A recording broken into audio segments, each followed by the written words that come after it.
Hello dear friends, I'm glad to welcome everyone watching Sotnik-TV this moment. It's October 19th, 2019, 7 p.m. Moscow time. We're streaming live.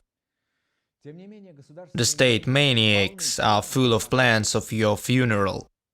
Not theirs, but yours, as they're not going to die. When the fifth term of Putin ends in 2024, that political bureau will look the following way according to the age. Putin, 72 years old. Ivanov, 71 years old. Shoigu, 69 years old. Chaika, 73 years old. Bastrykin, 71 years old. Zorkin, 81 years old, such an old man. Patrushev and Bortnikov, 73 years old. Sobyanin, 66 years old. Chemizov, 72 years old. Sechin, 66 years old. Rodenberg and Kovalchuk, 73 years old. Timchenko, 72 years old. And Medvedev, 59 years old. What a youngster Medvedev is. That looks just like the retirement home by Brezhnev, doesn't it? But due to the advanced healthcare that is not available for you but is quite available for them, still they will be able to kill you creatively during a couple of decades. They sure will. And then their children will turn the most active and creative age. Chaika has lots of sons, and so does Ivanov. I think they have a place to move to. Here's some statistics that still can be improved, like in some Buchenwald or Auschwitz. During the 9-month period from January to September 2019, the decline in Russian population increased of 30% to 219,000 people. That made a record for the last 11 years. The negative population growth, what a term, has been noticed in 68 regions of Russia. In other words, those are dying out. Fall in the birth rate has been registered in 82 regions. In 32 regions, the mortality rate exceeds the birth rate 1.5 to 2 times. I don't even want to make comments on that. According to the latest surveillance, Russians are turned into some brave savages. The majority of them is aggressive and patriotic. A man who has just returned from Moscow told me that. His eyes are round in surprise and shock. After he is asked where are you from and answers I'm from Europe, the face of his companion would turn long, and he would usually say something like that. Europe is no good, we have all the best here, the medical care, the food and the rest. Our products are farm grown and yours are non-organic. We also have our spirit and healthcare while you're rotting with those gays all over the Europe. They're so insolent and all you have now is rotting. Where does that come from? That comes from the set, doesn't it? I even noticed some comments under the videos on our channel like, I'm against Putin, but why are you promoting those? They mean LGBT. Let me ask you the following, are you an idiot? I'm not promoting anyone. They say that I'm promoting, but I'm not. I promote the equal rights for all people, despite their religion, skin, eyes color or sexuality. Their lives belong to them, and they have the right for that. Their body is their own business. How hard to understand is that? Hitler blamed Jews for everything, and Putin blames gays. So they say that Hitler's grandfather was Jewish and Putin himself likes boys. Don't they seem too alike to you, those political bastards? A lady called Svetlana Slavtsova wrote me a letter. Let me quote a part of it. Sasha, I demand you answer the question where your tolerance would be if, God forbid, in parentheses, your close relative brings home a bride of his sex. I need to know whether you're just making a show or trying to get to the root of the problem. Svetlana says, I read about a doctor in Krasnodar city who cured a hormonally immature girl with C-trips during the velvet season. Several years of such treatment turned her into a regular woman, out of something confusing, with all the pleasant consequences for herself. I will write no more as you are different, despising your former compatriots. End of quote.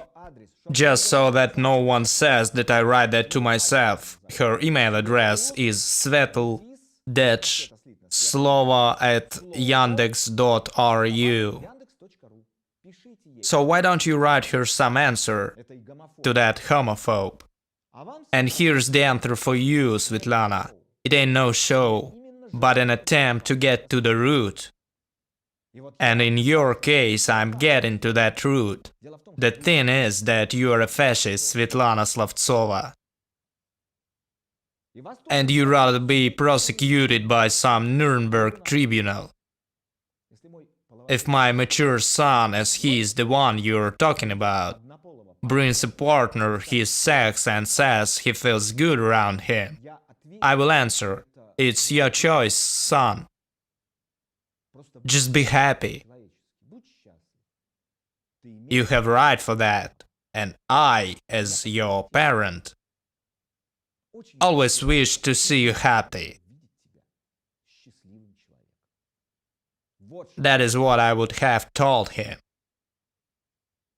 That is a personal thing for each of us. Yet the fascist scums don't get it. Anyone questioning people's right of choice is some medieval creature, some ancient relic inherited from some wild apes. Such ideas have no place in the 21st century. But on the other hand, what can be expected from Russians, whose beloved chief is an ignorant, aggressive snitch from the streets of St. Petersburg, and the most popular Instagram celebrity is Olga Buzova? When people get arrested all over the country, and the screws are turned, when the Iron Curtain is dropped down and the hearing gets impaired with its scratching, when the population gets wild and ready to renounce its own shadow, once it starts looking like an enemy of Russia, we need to conclude that the vertical put on a bulletproof vest, grabbed sticks, and handcuffs, and tasers, and stun grenades, and all means of protection, frightening, and punishment, that made it extremely heavyweight. That overweight, a power overweight, may lead to that vertical break its own spine. The spine won't hold it and breaks. And yes, it's true that the system is really scared of loners. Those concerned, knowing, rapid, ideological, sudden. They can be frightened or recruited or tracked. They are angry. They are severe. No one knows where they can jump from or which time, and what means of attack they will use.